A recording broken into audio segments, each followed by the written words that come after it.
Hello, this is Mrs. Doro, and this is our unit on metric units and conversion. After having physical science, physics, most of you should be okay in your metric units, but I find it's best to review them, and there are some of you who still may not be that sure on them. So we're going to do a little lesson on metric units and how to convert from one unit to the other. Now, I want you to take notes during this, and if you see a star like this, or something like that, that's a barely bad star, I want you to write it down. Okay? So, the first slide, we have all the different lengths, our major lengths, which are meters, kilograms, seconds. These are ones you've seen before. For length, your basic unit is a meter with a symbol of an M. So if you look at this football field, you've got approximately from field goal line to field goal line about 91 meters that you're going to have there. A meter is approximately 3 feet long, but it's just a little bit shy. All right. When you're using mass, you use kilograms or grams, depending on if it's small or large. For time, we're looking at seconds. We can put prefixes in front, which we'll talk about in just a minute, to make larger or small. Sometimes, like in physics, you do miles per hour, or you may do meters per second. So you can use seconds, hours, minutes, any of those things. We won't be using electric current. We won't be using light intensity. We will be using temperature of Kelvin. So let me star that. Make a star there. I want you to copy down the quantity, the unit, and the symbol. Also for temperature, something that you're probably not too familiar with is Kelvin. We'll talk more about that. And the mole. All right, so looking down at our gram scale here, we are going to use a scale that looks like this. It's a triple beam balance, and it makes you balance it very precisely to the 10th to the 100th of a gram. So you're going to learn how to use those. The one that you see in the picture here just gives you an idea of about how much a gram is, and or maybe 5 grams. That's a really small amount. So when we're talking about length and mass, we're talking about meters, grams, and kilograms. Another thing that you see here, another picture you see, this isn't the mole we're talking about. We're not talking about the little furry thing. We're talking about a number that gives you the amount of a substance, like 6.02 times 10 to the 23rd, and that is in scientific notation. That's a really, really large number. If I were to do that out, we'll talk about that a lot. That's a really large number. This slide talks about the tools or some of the tools, and how you find volume and area of an object. Volume of a liquid, we're looking at using graduated cylinders. You will use these all the time. You've used these in biology and possibly in physical science. You want to read on the graduated cylinders to the milliliter. You read at the meniscus, which would be when you see the graduated cylinder and you have the liquid in it, the liquid dips down. It's that very bottom part there where the line is, and you're going to read at the very bottom of the dip, basically. It's called the meniscus. All right, so we want you to write down the volume of liquid in liters or milliliters. Also want you to write down the volume of a solid and how you find that. Length times width times height. You should know that if you take a look at the cube. The length of a cube times the width times the height. You're basically taking a centimeter, multiplying it by a centimeter, and multiplying it by another centimeter. So even though that says centimeters 3, that really is centimeters cubed.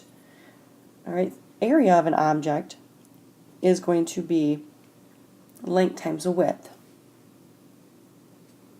And you are going to have centimeters squared. Because as you notice, in these examples, you're taking a centimeter and you're multiplying it by a centimeter. So you're going to end up with centimeters squared. In this particular example, it's 4 times 4 centimeters. 4 centimeters times 4 centimeters is 16 centimeters squared. Metric prefixes and symbols, if you look at the chart I have, base units are meters, liters, grams, Kelvin, moles. You could put any base unit you want in there. You could put amps, You could put, you know, anything that you can think of that is an actual base unit, and you just put these prefixes in front. These prefixes are multiples of 10. You'll find charts that have these. You'll find kilo, hecto, deca, and your base unit. The base unit is going to be something like a meter, or it's going to be a gram, or maybe a liter. And then you're going to put your prefixes on your base unit.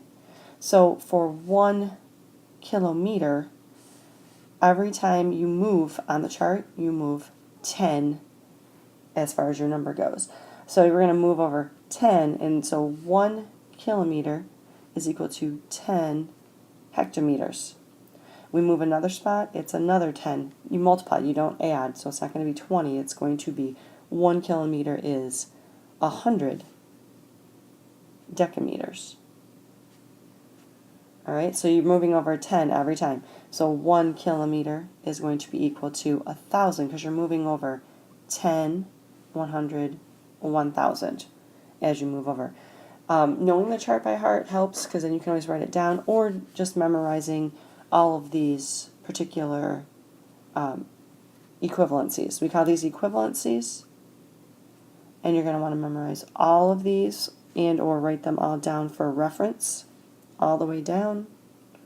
1 kilometer equals 1,000,000 millimeters, because if you look, you are literally adding on a 0 every time you move to the right. So you're saying that you have from kilo to hecto, hecto to deca, deca to your base unit, which would be your meters.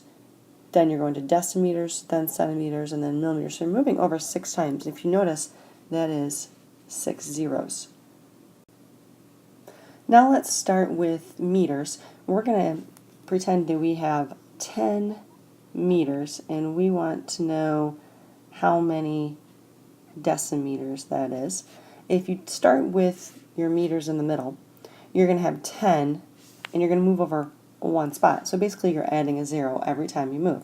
So that would give us 100 decimeters.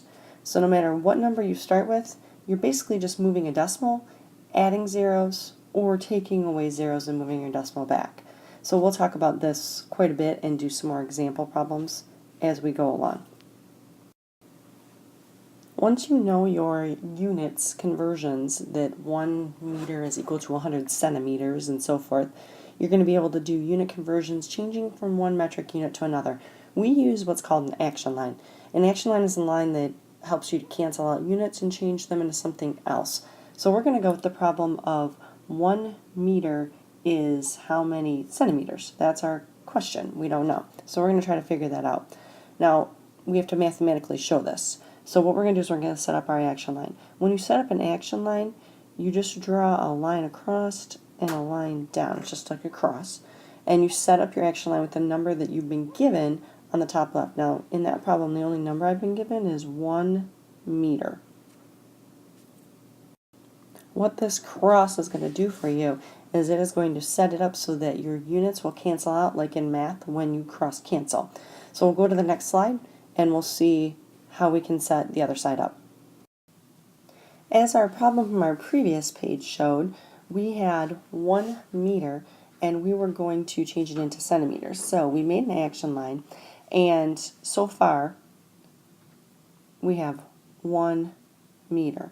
Now step 2, which you need to copy down all of the steps, and there's going to be 5 of them, is to copy down the original unit you were given to the bottom right. So if I have a meter in the top, I'm going to put a meter there because I want to cross cancel those two. Alright, so that's what I'm going to do. Now you're going to write your new unit you're trying to get to the top corner. We're trying to get to centimeters. Step 4 is to put a 1 in front of the bigger unit. Which is bigger, a meter or a centimeter? So obviously a meter is bigger, so we're going to put a 1. Then you're going to go look back in your notes to see how many centimeters are in a meter. And if you look back in your note, there's 100 centimeters in a meter. Now we have our action line all totally set up, and you're probably asking yourself, why do I have to show this action line? Why can't I just tell you that there's 100 centimeters in a meter? Well, that's because later on we're going to get into some difficult problems that have different units that you're going to have to cancel out, and this is just a basic setup to help you with that. So if we take a look here at step 5, we're going to multiply across the top. So basically it's the first number times the second number across the top, 1 times 100, which is 100, and you're going to divide by whatever number is on the bottom. So 1 times 100 divided by 1, and that obvious answer is going to be 100. If you notice, your units here will cancel out, and that leaves you with centimeters for your unit. So it's 100 centimeters. Page 17 in your book has some conversion explanations, and it will actually show you a couple problems, and it will also walk you through in the math skills section a problem showing you everything that it's doing in case you don't quite get what I'm doing. You can always go back to your book on page 17. At the bottom of page 17 is this practice problems 1 through 8. We're going to do practice problem number 1 right now, and you're going to end up doing problems number 2, 3, 4, 6, 7, and that's it. So 2, 3, 4, 6, and 7 is what you're going to do in your homework when you're done with this. All right, so let's do problem number 1. Problem number 1, it says write 550 millimeters. So it's 550 millimeters equals how many meters? So let's look at that. We're going to set that up. We're going to set an action line up. And the number we were given, our first step is to write our number we were given with our unit in the top left. Then our next step is to copy down the unit we just wrote. So we're just copying this one down there. Then we're going to write the unit we're trying to get to, which is meters, on top. Now you need to decide which is bigger, a meter or a millimeter. I think we know a meter is bigger than a millimeter. Go back on your notes, take a look at how many millimeters are in a meter, and that would be 1,000. So you're in your calculator, you are going to take 550 times 1, which is 550, and divide that by 1,000. Your units will end up canceling out, and your answer will be, I will write it down here at the bottom, 0.550 millimeters. So what I want you to do is I want you to put that in your calculator and check and make sure that you got the right answer, that 550 times 1 divided by 1,000 is 0.550 millimeters. And your homework is to do numbers 2, 3, 4, 6, and 7 in your homework notes.